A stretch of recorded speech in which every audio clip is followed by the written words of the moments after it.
Grow, Sell, and Retire is the podcast for the lazy overachiever. BD Dalton, author of The Assisted Purchase, True Gravity, and Grow, Sell, and Retire, is here to give his 25 years of secrets, tips, and assistance to take your business to the next level. This podcast is for anyone who wants to sell more, work less, and make better business.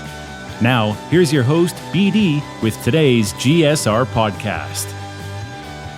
Hey everybody, BD Dalton here, Growth, Sell, and Retire podcast. Today I have a great guest on right now. I've got Glenn Kramon, and we're going to talk today about writing better, communicating better, and engaging with an audience using words. So Glenn, welcome to the podcast. Tell us a little bit about yourself and why we're listening to you today. Thank you, BD. Honored to be here. I teach practical writing at Stanford Business School. I've had 3,000 wonderful MBA and management science students the past 10 years.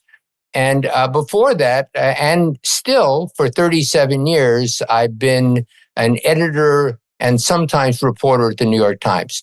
So I deal with the practical writing side of things, not the creative writing.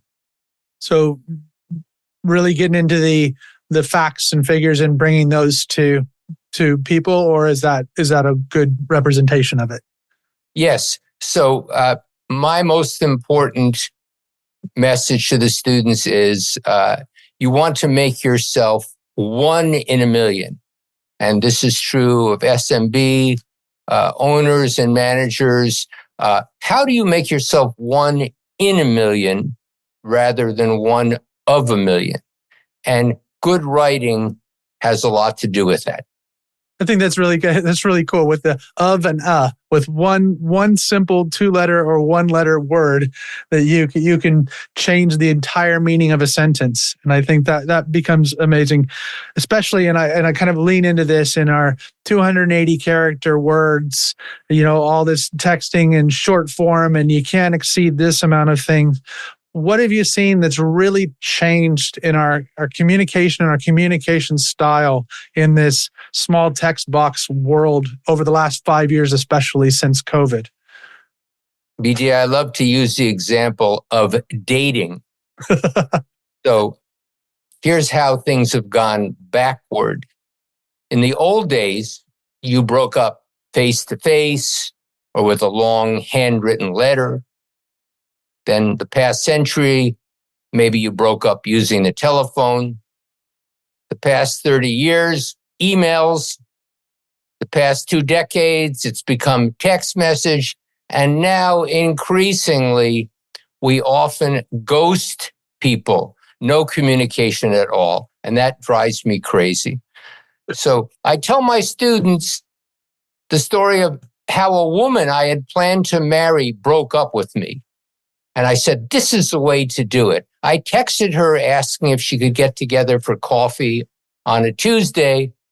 No, she wrote, Tuesday doesn't work. How about never? Does never work? She was honest. She was to the point. She left no doubt. That's powerful writing. None of this ghosting or beating around the bushes. That's really good in making sure that people, and bring it with humor and comedy, but that's just one of those things where you're trying to get that. But and we talk about impact. So yeah, and it's gone forward too. So it's just so much easier than when we needed a pen or a typewriter, an envelope, which means you have no excuse for not contacting someone or for not answering them. And I go on a rampage about people who don't answer emails, especially people within your network, within your business, within your industry. Everyone should answer emails. And it's so easy now to compose one. And that's what we talk about, and we'll talk about a little bit in a second, is just ways to make it easier to write a basic email. Also, thanks to the computer, it's so much easier to revise your writing than when you had to scratch it out or begin a new page on your typewriter and you'd say, oh, okay, well, it's good enough. So do that. Revise and revise some more. That's why God invented word processors. Cut and paste. That's how to improve your writing. And then one more thing, which is know your audience. When you're writing to someone young, for example, emojis and GIFs are fine, but beware, for someone older, they might seem immature. So I'd avoid it when you're writing to older folks. And the other thing I encourage people to do with emails now is use photos and videos. Even older people can do that. Now that technology has made it so easy, why wouldn't you illustrate your email?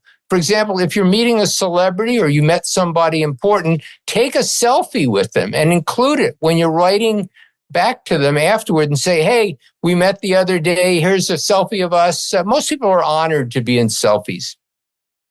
And that really personalizes it and brings it to the forefront. But I do agree with you completely, is that if somebody is in your business, your network, your sales circle, whatever else it is, it's very easy just to say, extremely busy this week. Can I get back to you next week? I mean, how hard is it to do that in 2 seconds, or WhatsApp them, or whatever else it is?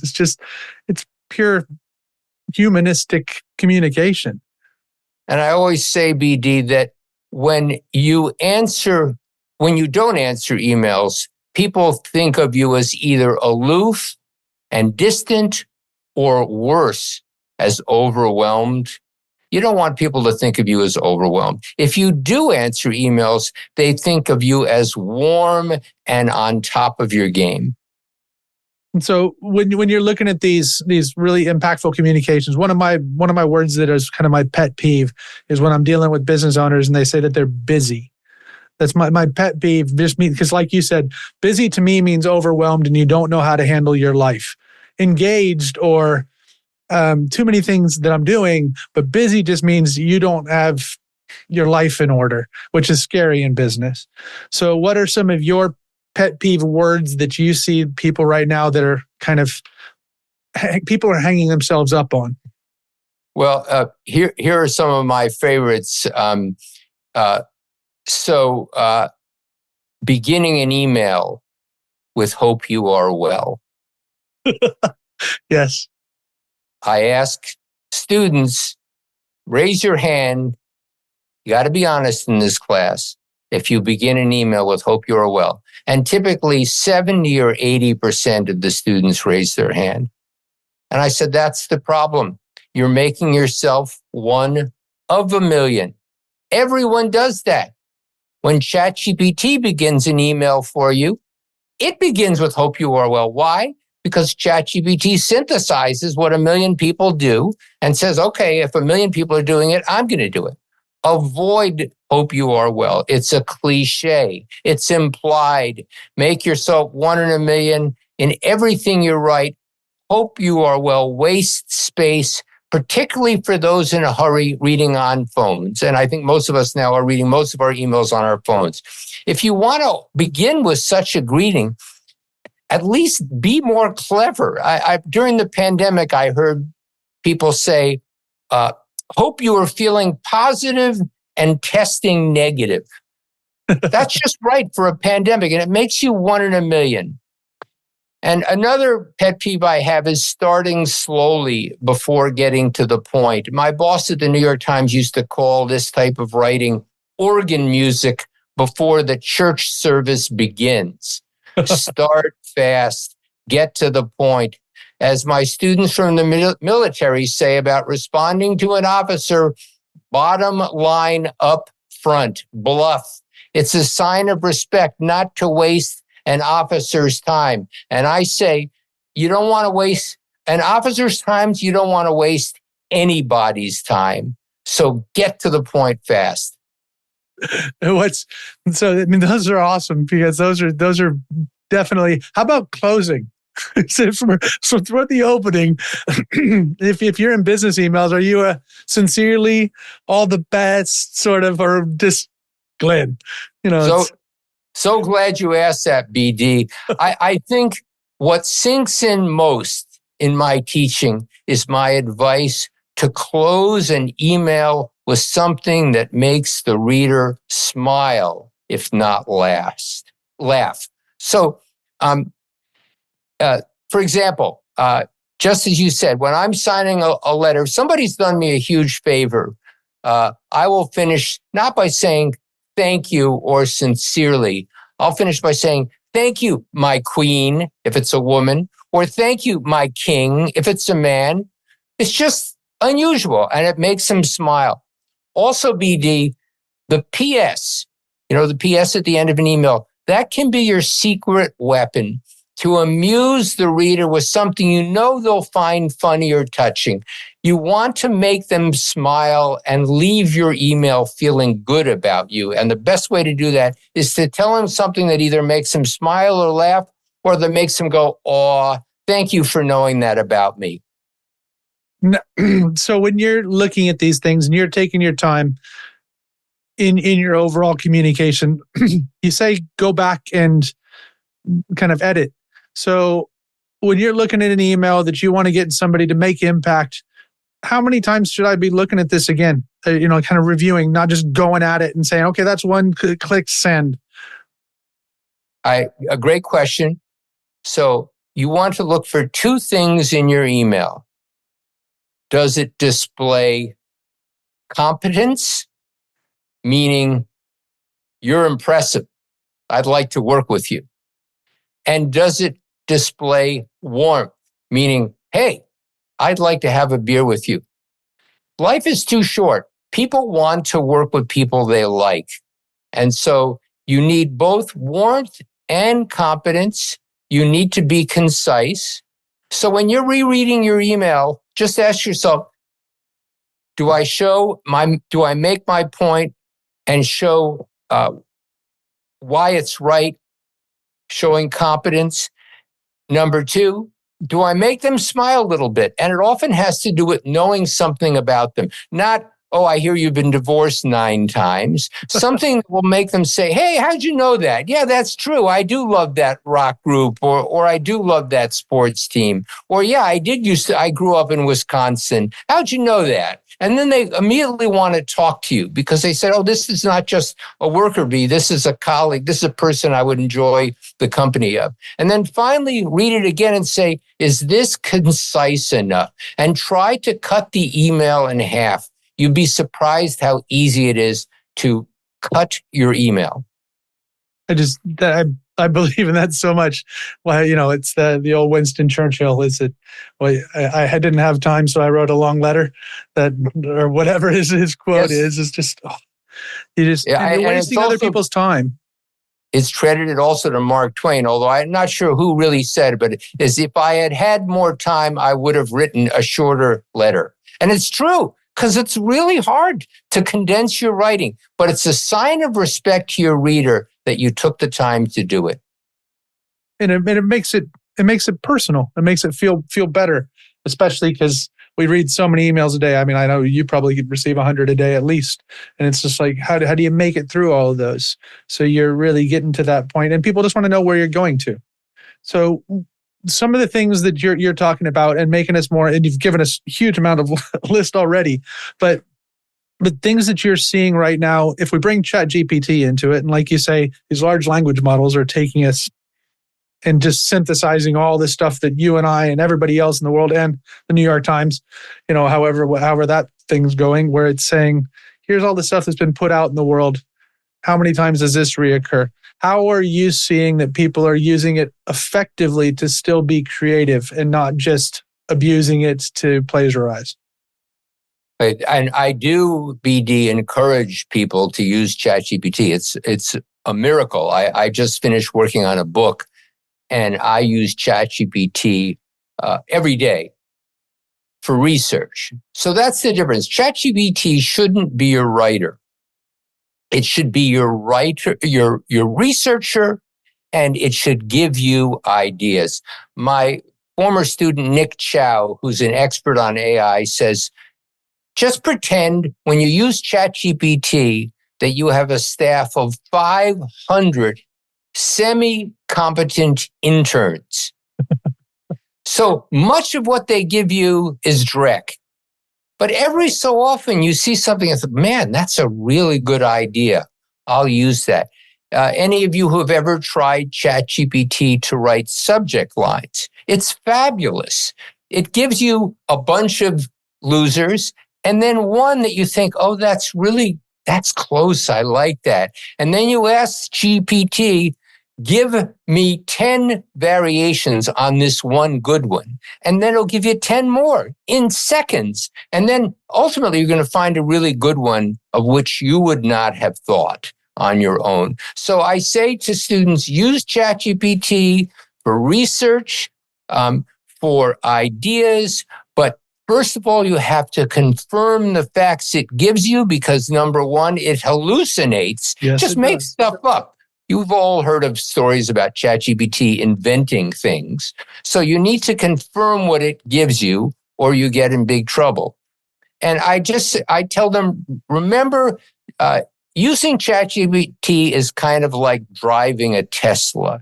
If you take your hands off the wheel of a Tesla, you might be very sorry. It's the same thing with ChatGPT. If you leave the writing to ChatGPT, especially if your audience is sophisticated, you're making a mistake because the audience will say, this is mediocre writing at best. And ChatGPT also tends to write emails and memos that are much too long. You can tell ChatGPT, cut this in half, but it often cuts out the wrong half. So be careful. That's very, very good.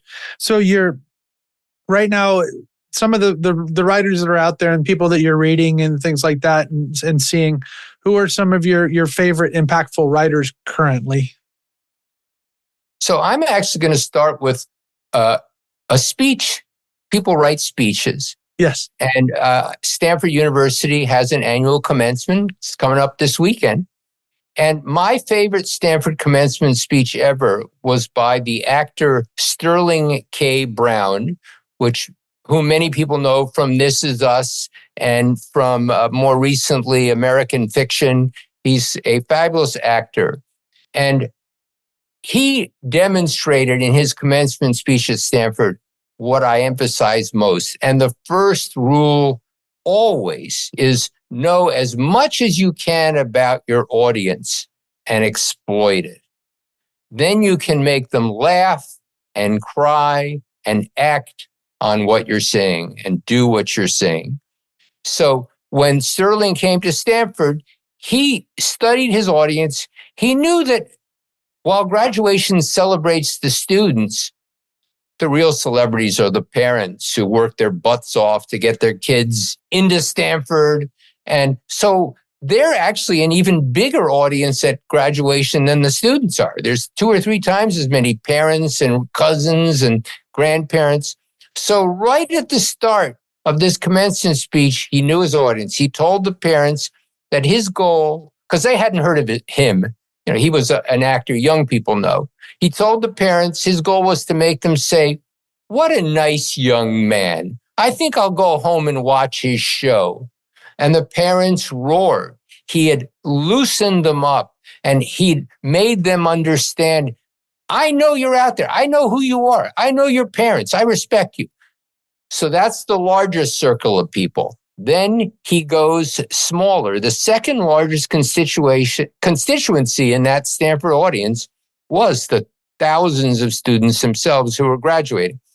So he was a Stanford grad, and he told them, I've sat where you sat, immediately making a connection with them. And he likened his experience to theirs. He said, I went through the 4 years, admittedly, as a drama major, but it still counts. And most of the students are engineers. So he was making fun of himself as a drama major. They were thrilled. And then once he'd won over those 2 big audiences, most of all the parents, then the students, then he reached out to the Black students. Sterling K. Brown is Black. Mm-hmm. And he engaged them with a chant from Stanford. Stanford has a Black theme house, Ujamaa. And Ujamaa is not something that any of the parents or most of the students had ever heard. And if he had started with that, they would have said, who is this guy? Well, What is this? But because they already loved him, because he had already made a connection with both the parents and the students, they wanted to play along. And when the Black students replied to Sterling Brown with a big cheer. The whole crowd was delighted because they were already felt like they were inside. Make your audience feel like they're on the inside, not on the outside. So anybody who wants to read some winning writing, Google Sterling K. Brown's Stanford commencement speech. Sterling K. Brown, Stanford commencement speech. That should be your top takeaway from this podcast. That's awesome. And so, know your audience. Give us some tips on understanding our audiences better. So, and you can go into whatever sector, idea, drive. Where should we be looking, and how do we start to understand it better? Our clients, our people we're talking to, our employees, things like that when we're communicating.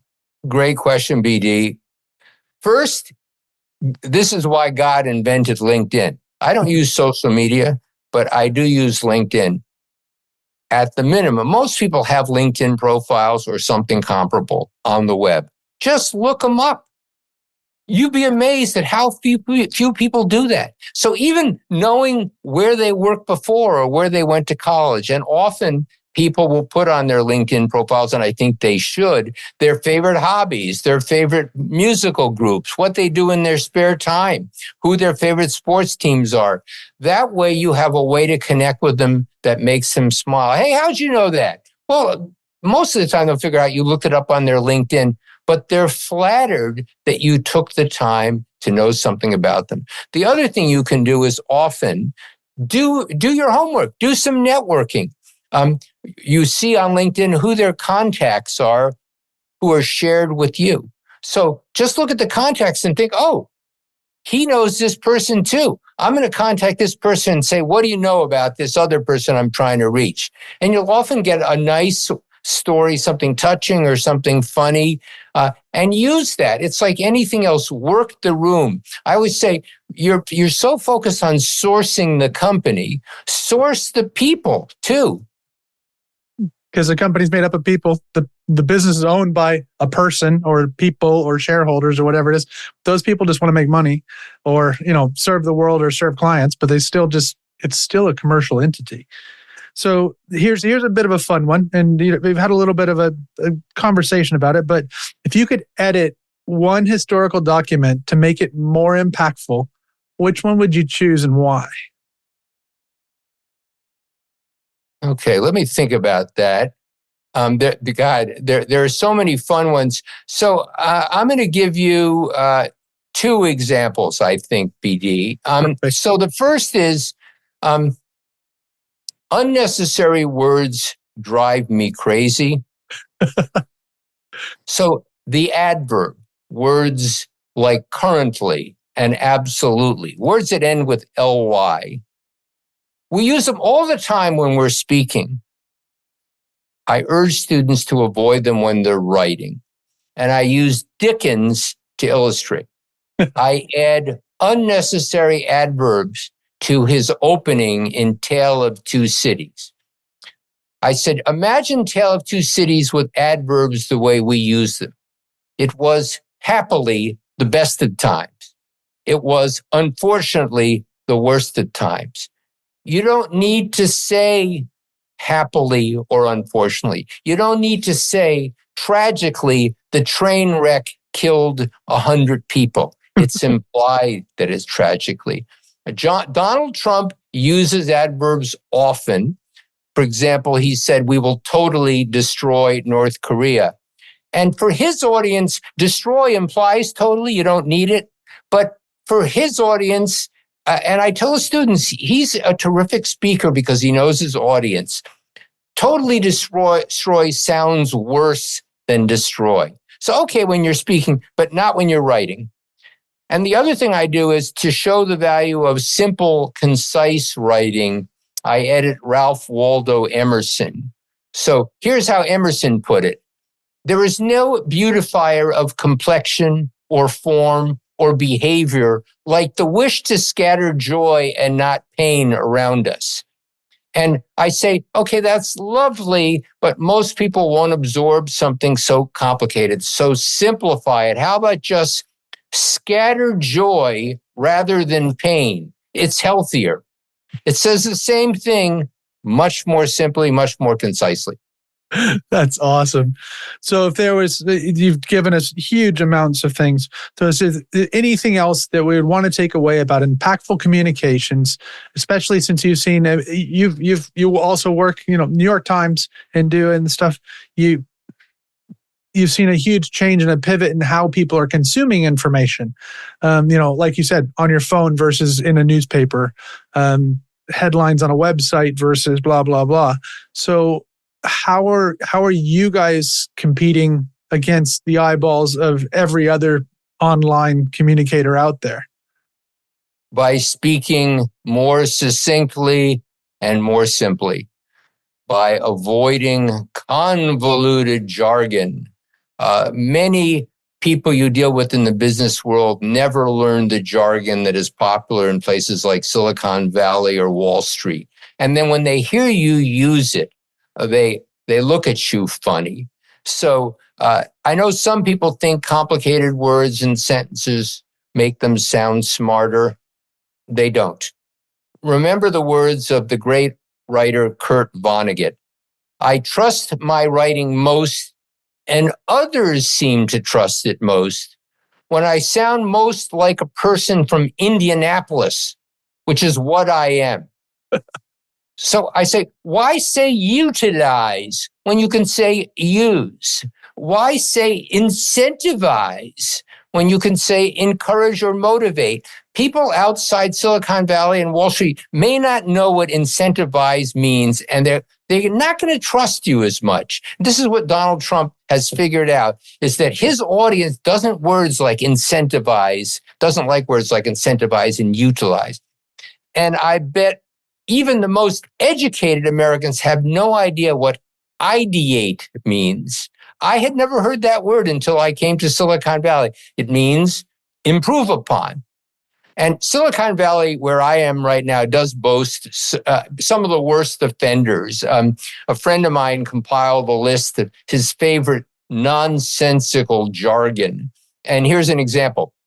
This is about scaling emerging solutions to pivot the frame to embracing what's possible. What does that mean? Here's another one. I'm particularly excited about their interest in pivoting more toward a solutions frame as they step into this next season of storytelling. As Tevye the dairyman would have said, that's not talking, that's babbling. Speak to me so I can understand. Glenn, that's amazing. So where can what's kind of next for you? I know you're doing lots of stuff and you're having fun, but anything you're publishing? You said you just worked on a book, and where can we find out more about you? And I want to add one more thing. More important is something about writing than about me. The third thing I'd say is learn to tell stories. Cool. So much business writing reads like term papers, and you want to write something closer to scripts for Hollywood movies with vivid scenes, with dialogue, with quotes, with humor. My friend, the New York Times columnist Nick Kristof, reminds us that you can write about millions starving in Africa and readers won't respond. But if you tell the story of one stick-thin little girl reduced to eating clay with the buzzards waiting for her to die, readers will respond. So try to make everything you write more cinematic. As for me, I just finished a book about a company, and one of the amazing Silicon Valley companies that never gets any attention. It's called Intuitive, and it used to be called Intuitive Surgical. They invented the Da Vinci robot, which is now used in millions of surgeries worldwide. Yes, it's true.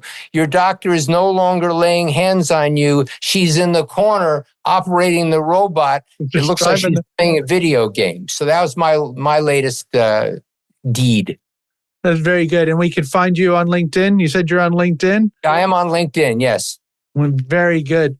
Well, Glenn Kramon, thank you so much for coming on the Grow, Sell, and Retire podcast. I've got huge amounts of notes already written down, and I appreciate you, my king. Thank you, my king. All the best, BD, and all the best to all of you out there. Thank you so much. Thanks for joining us on Grow, Sell, and Retire. For more information, tools, or to book one of our team members to work with your team, business, or to speak at your event or conference, visit rockfind.co.uk. If you like the podcast, you'll love one of BD's 3 books: The Assisted Purchase, True Gravity, and the book the podcast is based on, Grow, Sell, and Retire. If you want to work for the rest of your life, that is your business. If you don't, that is ours.